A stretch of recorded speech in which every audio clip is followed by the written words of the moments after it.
Сәлем Стамбулдан сіздермен бірге Айгерім.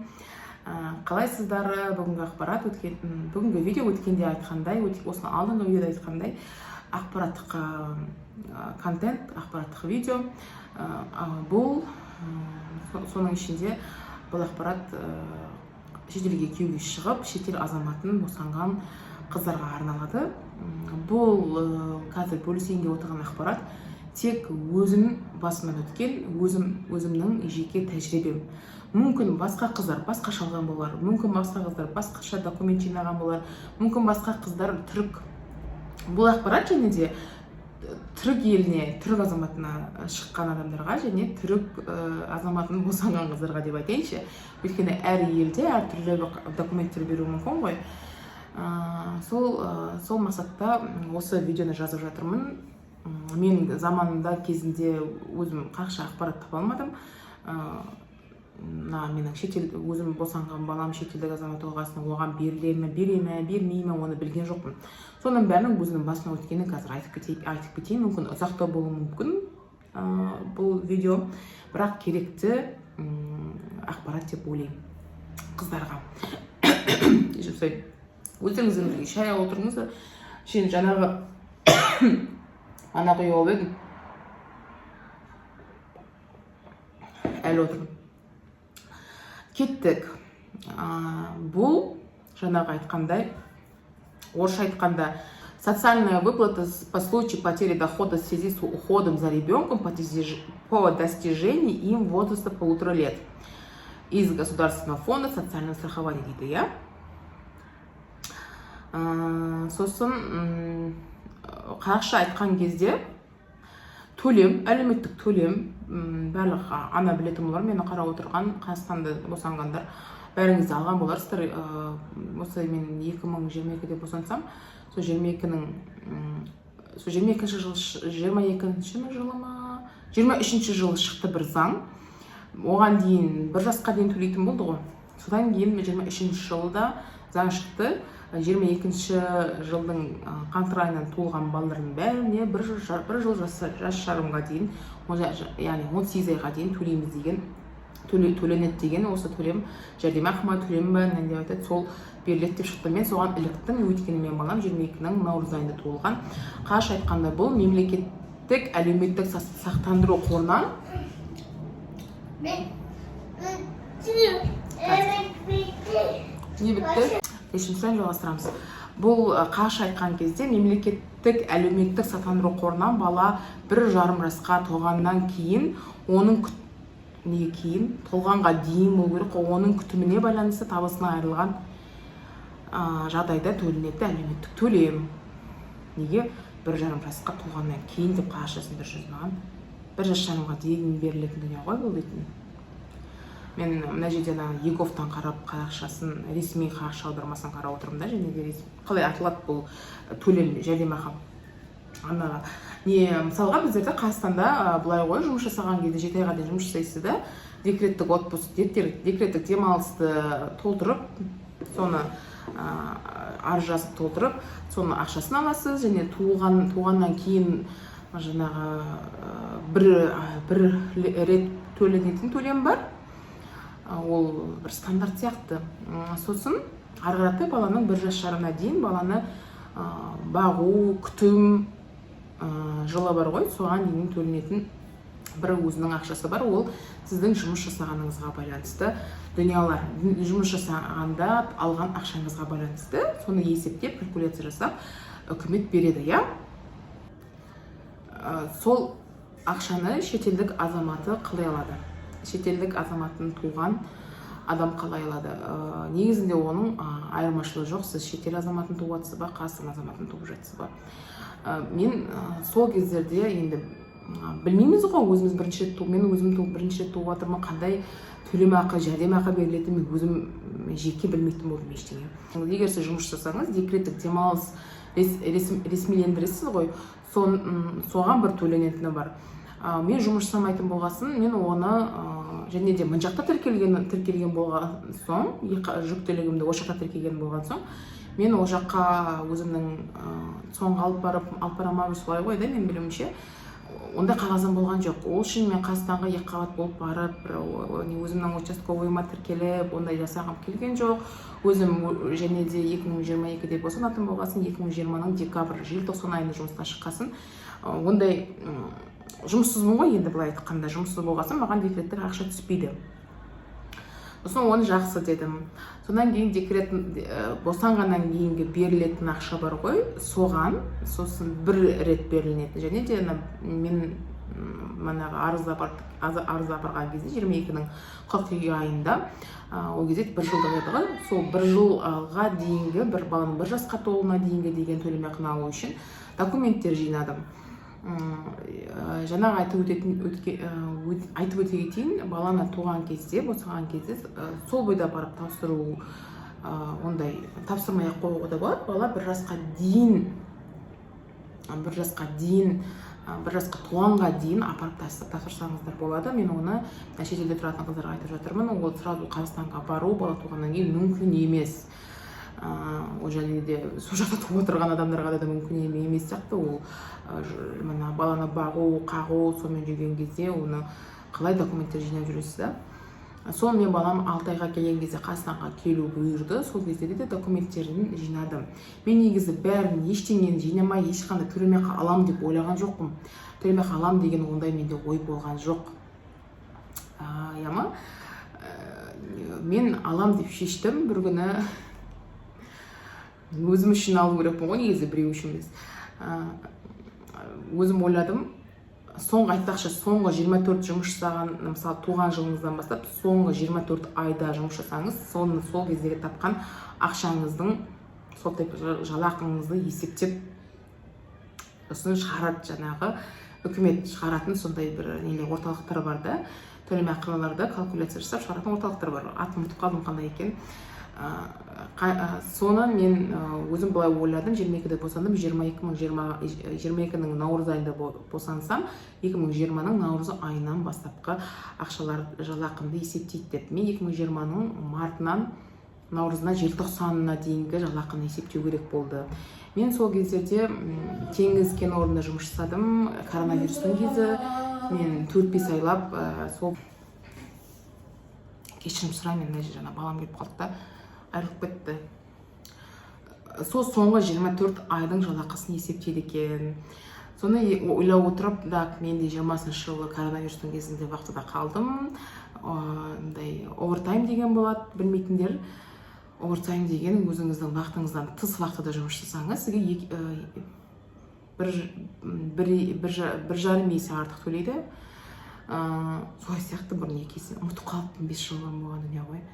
1,5 есе артық төлейді өзіңіздің жалақыңыздан.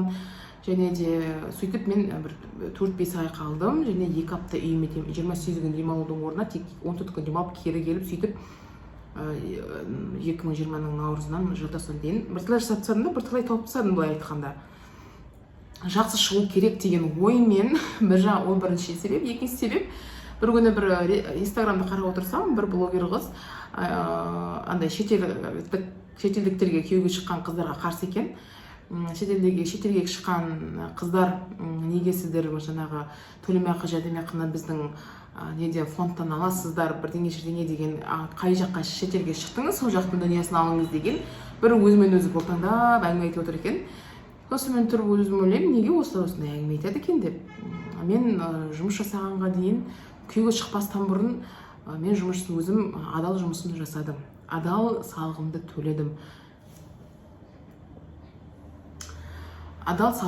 төледім. Ешқандай заңды бұзбадым. Фондқа менің өзімнің жалақыммен бірнеше есе өзімнің немді көмегімді бердім. Былай айтқанда. Неге мен өзім қазір декреттік демалыста кетіп жатқан кезде, неге мен өзімнің жаңағы үкіметтен, мемлекеттен берілетін көмекті неге алмасқа, неге үйтіп адамдар айтады екен деген сондай ой келіп қалды. Негізінде мен документтермен жүргім келген жоқ қой. Сөйтіп бір 2 себеппен, жаңағы біреудің айтқанында ерегесіп істеп тұрмын ғой. Сосын жаңағы бірінші себебім мүмкін жақсы шығатын болар деген оймен жаңағы тапсырып қарайыншы дедім. Сөйтіп зерттей бастадым, интернеттен қарай бастадым. Мен бала егер босанған туған бала шетелдік азамат болса беріле ме берілмей ме деп инстаграмнан бір консультант тауып алдым, осындай дүниелермен жұмыс жасайтын. Ол консультант маған не айтты білесіздер ма? Ешкімге сенбеңіздер, былай айтқанда сізге не положено, сіз шетелдік азаматтың туысы шетелдік жаңағы Турция елі беру керек деді. Мен былай ойлаймын, неге Турция береді, мен Қазақстанның азаматы емеспін бе, маған беру керек қой Қазақстан деген оймен өйтіп ойладым. Әнде бір құрбымнан сұрадым, құрбым береді деді. Құрбым да шетелде туды, баласы шетелдік азаматы. Шетел азаматы. Ол айтты, жоқ береді, Айгерім беру керек деп. Сосын ол мамасын соңға жіберіп, әйтеуір былай сұрастырып беріледі екен біздерге. Тек жаңағы Қазақстан азаматы болғаны үшін емес, шетелдік азаматын тусаңда да, сіз егер Қазақстан азаматы болсаңыз, сізге қыздар беріледі. Берілмейді деп ойламаңыздар, беріледі. Егер жақсылап жұмыс жасасаңыз, жақсы жалақы тапсаңыз кезінде заманында да, соңғы 24 айда сізге беріледі. Мемлекеттің беретін көмегін алыңыздар. Оның өзі балаға көмек, егер жалақыңыз жақсы болса. Егер жұмыс жасамаған ата-ана болса, ол кезде өте аз қазір берілетін. Бірінші балаға 20 мың ба, сондай шығар. Бірақ енді жыл сайын өсе береді ғой. Енді менің өзімнің тапқан ақшама сай жақсы берді маған. Және де сосын жаңағы қандай документтер керек, соны айтып кетейін. Бірінші керек түрік азаматына келіп шыққан, түрік азаматын босанғандар. Туу туралы куәлік бірінші. Нәтижеге асып кетейін. Туу туралы куәлік. Туу туралы куәлік Турцияда жоқ. Сіздер не аласыздар деген ой келеді. Неге десеңіз, баланы босаған кезде балаға мында жеке куәлік береді. Удостоверение личности, біздің көкірек удостоверение личности бар ғой, жеке туралы куәлік па, не деді? Жеке куәлік, в общем. Соны біздерде 16 жасында береді ғой. Мында сразу туған бойда фотосыз сразу бере салады. Туу туралы куәлік деген дүние жоқ мында. Сіз оны қайдан барып аласыздар, қыздар? Нүфіс мүдірлігі деген бар. Нүфіс мүдірлігі біздше айтқанда сон сияқты жер. Бәрі бір зданияның ішінде, сол жерде налоговый жүреді. Менің өзімнің тұратын районымда айтатын акимат емес ол. Ол жаңағы сон. Жаңа аударып қарайыншы, нүфіс мүдірлігі деген не екен біздің тілде айтқанда.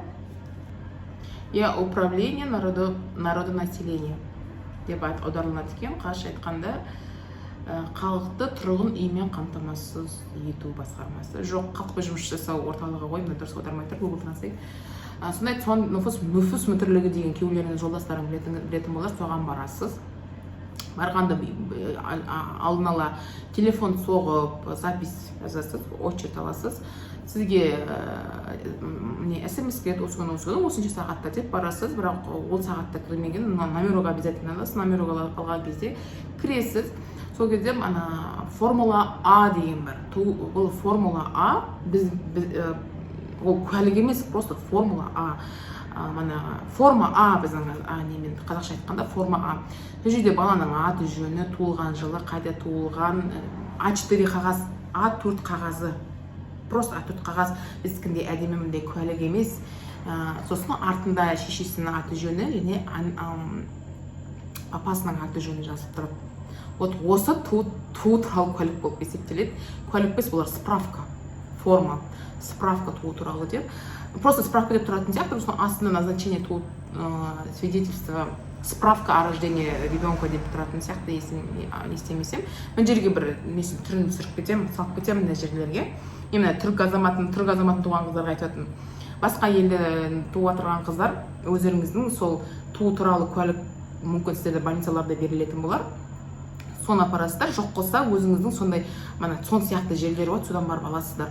Сол жерде печайты, қолы бәрі жазып тұрады. Сол да. Екінші сіздің қадамыңыз, оны апостиль бастыру керек. Ол документ тек қана сіздің туған сол елде ғана құқы бар, шетелге құқы жоқ. Шетелге құқысы бар ретінде қылғыңыз келсе, апостиль деген печать болады. Апостиль мөрі, печатын мына Турцияда каймак, акимат бар, каймак, не деп айтады, Қытай мен қазір мына жерден қарап каймак. Мына жерден оқып алып жатырмын, жаңағы түрікшесін. Каймак камулық деген жерде ол біздше айтқанда не ғой, акимат, аудан әкімінің кеңсесі. Сол аузым тілім келмейді, каймакамлыққа барып апостил аласы. Оның жаңағы нуфус мүдірлігі баспайды. Мысалы біздің Қазақстанда цон басады, цонға барамыз, цон басып береді. Менің есімде болғаны, мен мысалы документтерім бар, кезінде күйеуге шыққан кезде қасына документ жинадым ғой, сол кезде апостилдің бәрін мен цонға барып бастырғанмын. Туу туралы куәлігіме, паспортыма, бәріне справка сотталмаған деген справка, соның бәріне апостилді цоннан бастырған. Мұнда цон баспайды, тек цонның жаңағы форма аласыз да каймакамлык деген жерге барып апостил бастырасыз. Бұл екінші қатарыңыз апостил алу. Сол апостилді аласыз, оны сразу сол бойда кірген бойда сізге басып береді. Бізде Қазақстанда бірнеше күннен кейін, өзім есімде бірнеше 2-3 күн күттім. Сол жерде өздерінде басатын адам болған болып тұр ғой, сол бойда басып береді сізге. Осы сіздің, және де үшіншісі баланың паспорты.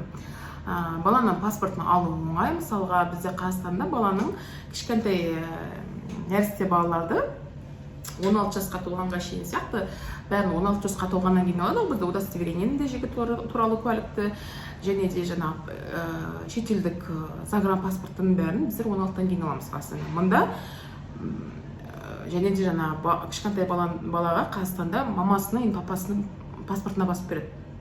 Жаңағы печать па, данныйларды ма. Ал мұнда Турцияда жаңағы айтқандай туған бойда жеке туралы куәлікті қалай сразу береді, сол бойда паспортты да солай алуға болады, жеке өзіне бөлек. Фотоны өзіңіз үйден фотографтың алдында кішкентай 2 айлық 6 айлық баланы ұстай алмайсыз әрине. Үйде мен өзім былай жасадым, үйде ақ пастельге баланы жатқыздым. Жаңағы көзәндері бет-бет камера қаратты ойнатып баланы, балам камера қараған кезде пүчік-пүчік түсіріп алдым да, соны жаңағы фотографқа жіберді. Фотограф бүйтіп паспортқа арнағандай етіп кесіп, арқасын фонын ақ қылып, маған шықайтып жасап берді. Соны мұндағы цондар қабылдайды. Соны өзіңіздің жолдасыңыз білетін болар, паспортты қалай алу керек екенін. Жаңағы онда нұфус мүдірлігінен, жаңағы цоннан өзіңіздің жаңағы өзіңіздің ауданыңыздың цонына барып,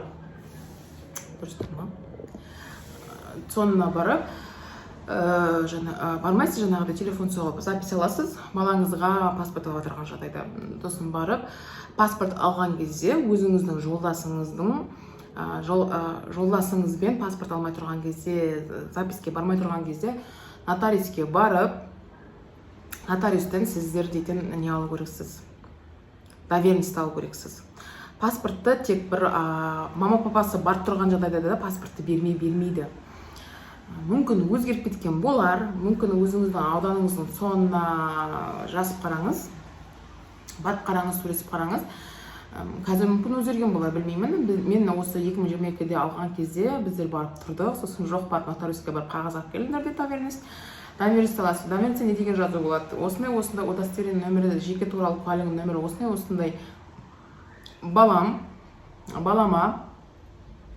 мама салып баратса, неге өзінің Қазақстанға да сіз алып баратсаңыз, папасы мысалға мынандай кісі жаңа жеке туралы куәлігінің нөмірін жазады, балама паспорт алуға, шетелге шығуға, шетелдегі ВНЖ мындайларды алуға рұқсат берем деген доверенность қағаз болу керек. Оны сол нотариустар қалай жазу керек екенін өздері біледі, өздері схеп тұрып жазып береді.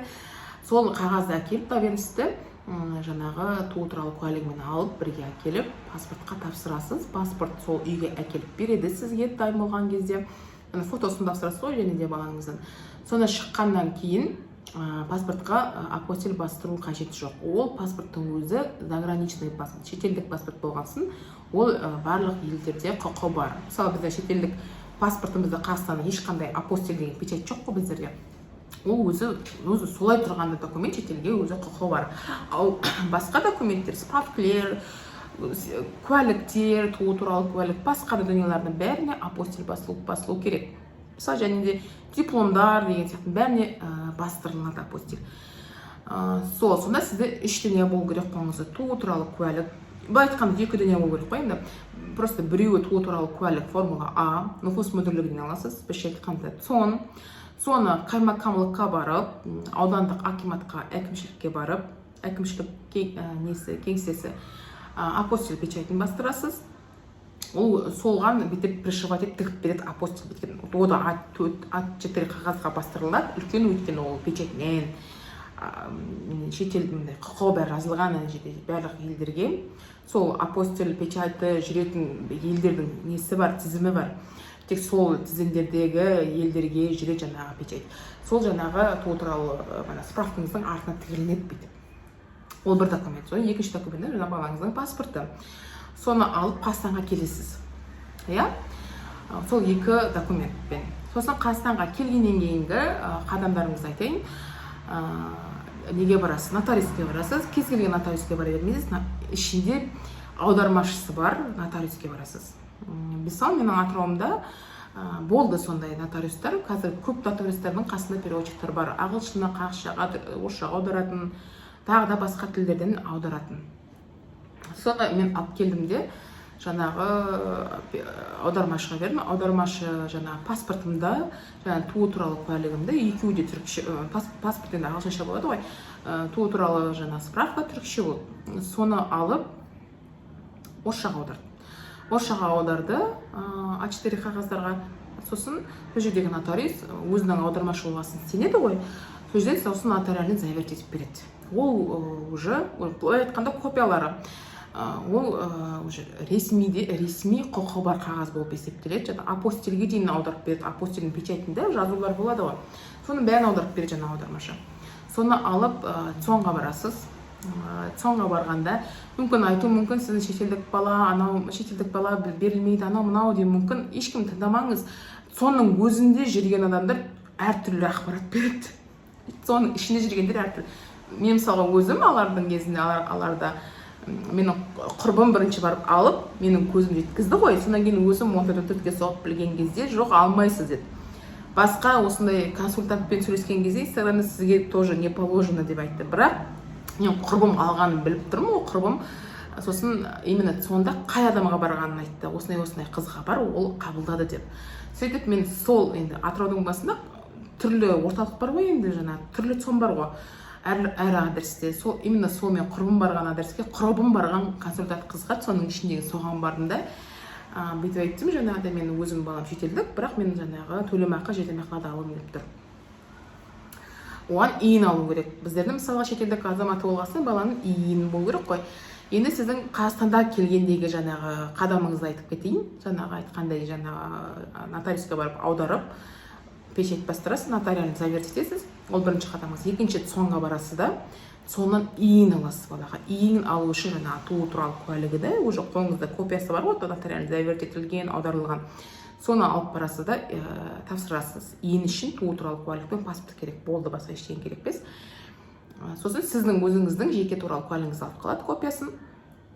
Сосын иінге тапсырасыз. Иін тез келеді, 1-2 күн ішінде келеді. Иін біздерде иін жеке туралы куәлікте жазылып тұрады, ол шетелдік балаларға, мамасы қазақтарға.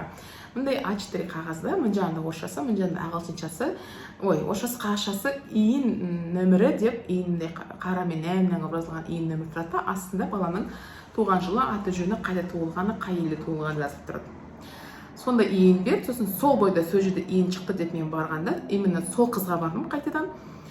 Сосын сол қыз сол иін нөмірімен жаңағы паспортты, жаңағы туу туралы куәлікті және менің өзім жеке туралы куәлігімнің копиясын алып, жаңағы орталыққа, пособияны, төлемақыны беретін орталыққа арыз жаздыртып, жаңа заявление толтыртып, формасы бар ма жоққа білмеймін, заявлениесін толтыртып, фотосын түсіріп, сол жерде өзіңнің фотоңды да алып қалады ғой. Сондағылар. Сонымен сол алып қалды жаңағы қыз барлық документін алып. Осы сонда сіз Қазақстанда үш шаруаны жасайсыз. Түркиядан 3 документ, 2-3 қадам жасаңыз, жаңағы туу туралы куәлік, апостиль, печать, паспорт алып келсеңіз, Қазақстанда да сондай 3 шаруаны жасайсыз. Аударып, нотариальный заверить етесіз, иін аласыз, сосын иін алғаннан кейін барып, пособияға, төлемақыға, жаңағы туғаннан кейінгі 1 рет берілетін төлемақы, және де баланың 1 жас жасқа туғанға дейінгі баланы күту төлемақысын тапсыруына деп тапсырасыз. Сонда қалай жаңағы аударып нотариальный заверить ететін, иін алатын, сосын жаңағы заявление. Бұл жақта да Қазақстанда да үш қадам жасайсыз. Қысқаша айтқанда барлық ақпарат осы. Осыдан былай оңға солға бүйтіп жүріп іздеп бастыңызды ауыртпаңыз. Мен сізге дайын ақпаратты беріп тұрмын. Мен өзім жеке көп іздестірдім, көп зерттедім. Мен өзім балам қазақ азаматы болса оңай болар еді ғой. Шетелдік азаматын туған соң өзің күмәнданып тұрасыз. Беріле ме маған, берілмей ме, ойбай, сосын анандай ғой, әркім әртүрлі айтқасын басыңыз айналып кетеді. Ешкім тыңдамаңыз. Беріледі, қыздар беріледі, шетел азаматын туған қыздар беріледі. Қастаңа жолдарыңыз болып жатса, бір бала бір жасқа толғанға дейін келіп, жаңағы 2 документіңізді алып келіп тапсырсаңыз, қыздар артық ақша ешкімге немес зиян келтірмейді, наоборот керек. Және де өзіңіз соңғы 24 айда жақсылап тұрып жәрдемақы деп жалақы алсаңыз, өте жақсы әр ай ақша шығады. Сол айтқым келгенім, осындай бір ақпарат бергім келді. Өзім басымнан өткен тәжірибе, тек түрік азаматын туған емес, жалпы да басқа елдің Англияныкін туатады, жаңа арабтыкін туатады, әртүрлі елдікін туатыр, ез күйеуге шығып, әртүрлі елдің азаматын туатыр ғой қазақ қыздар. Соларға арнап айтатырған ақпарат. Басқаларыңыз ренжімеңіздер енді. Күйеулерім мысалы комментарияда шығып бір комментария болды, мен айтпашы айттым ба, айтқан жоқпын ба, бір видеоларда бір ер адам ба, әйел адам ба бір жазған менің рилсыма қазақ болмағасын жақсы адам болса болды ғой, нағды бай болғасын деді ма, бірдеңе деді, ұмытып қалып тұрмын, бір комментариямда бар. Сосын бүйтіп айтып тұр, қазақтар бай болса, егер екінші, үшінші әйелі қылдырып алар еді деген сондай бір комментарий тастапты. Осы мен де жазып жібергем. Кім айтты екінші, үшінші әйелі қылдырып әйел болатынына қыздар келсе ме, келсе ме қайдан білесіз? Және де ол бай ма, кедей ме, қазақ па, Қытай ма? Қытайға тимегеніне рахмет деп па бірдеңе жазыпты еще. Ол Қытай ма, қазақ па, түрік па, ол несі жоқ қой деп. Айырмашылығы жоқ, жақсы адам болса бол емес пе деп. Сөйтіп жазғам, соны менің мүмкін қарап отырған арасында адамдар бар шығар, менің осындай қыздарға беріп отырған ақпаратымды естіп ренжіп отырғандар да бар шығар. Мүмкін блог жаңа айттым ғой, басында бір блогер сөйтіп өзімен өзі бұлтаңдап отыр деп, шетелге шыққан қыздар сол шетелдің пособияларын төлемей ақысын алыңдар, қайда шықсаңдар, сол жақтың сол елдікін алыңдар дегендей сөйтіп ренжіп қарамай тастап тастайтындар да болатын шығар араларында. Бірақ енді ренжімеңіздер, мен өзім көмектесу ретінде қыздарға сол үшін жазып жатырмын бұл контентті.